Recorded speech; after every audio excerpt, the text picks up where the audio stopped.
আমরা বরগুনার মানুষ, আমরা মিলেমিশে একটা সুন্দর বরগুনা আপনাদের উপর দেবো। দয়া করে স্থান ত্যাগ করেন সবাই। আমার অনুরোধ, দয়া করে স্থান ত্যাগ করে যদি থাকতে হয় দলীয় কার্যালয়ে আপনারা গিয়ে বসেন। দলীয় কার্যালয়ে গিয়ে বসতে হবে সবাইকে। ঠিক আছে, আপনারা শুনছেন, কথা শুনছেন সবাই, কথা বোঝা গেছে? তাইলে আপনারা স্থান ত্যাগ করেন, দলীয় কার্যালয়ে যান।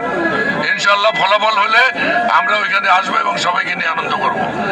ঠিক আছে, সবাইকে ধন্যবাদ। আসসালামু আলাইকুম। উপজেলার ফলাফল সমন্বয় করে ফলাফল ঘোষণা করা হবে। ইতিপূর্বে আপনারা যে একটা নিউজ দেখেছেন সময় টিভির, এটা এখান থেকে কোনো প্রশাসনিক বা ডিসি মহোদয়ের কাছ থেকে এই রেজাল্ট না, আপনারা বিভ্রান্ত হবেন না।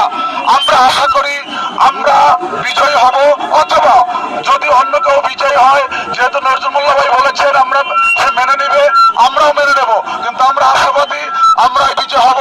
এ পর্যায়ে সংক্ষিপ্ত আপনাদের উদ্দেশ্যে কথা বলবেন আমাদের হাত পাকা মার্কার মনোনীত প্রার্থী হযরত মাওলানা মাহমুদুল হোসেন ওলিউল্লাহ, পীর সাহেব হুজুর কারাবনিয়া। সবাই সাউন্ড বন্ধ করেন। কেউ কথা না বলি, কেউ কথা না বলি, কেউ কথা না বলি। রেজাল্ট এখনো হয়নি, রেজাল্ট এখনো হয়নি। আপনারা কথা শ্রবণ করুন। এ জায়গা থেকে এখন পর্যন্ত আনুষ্ঠানিকভাবে কোনো ঘোষণা দেওয়া হয়নি। সবাই টিভিতে যেই সংবাদ প্রচার করছে এটা তাদের নিজস্ব ব্যক্তিগত, এটা কোনো আনুষ্ঠানিক প্রচার নয়। এ জায়গায় আমাদের আইন শৃঙ্খলা রক্ষা বাহিনীর সদস্যরা আছেন। আমরা আসলে চাই শান্তি, আমরা বিশৃঙ্খলা কেউ সৃষ্টি করব না।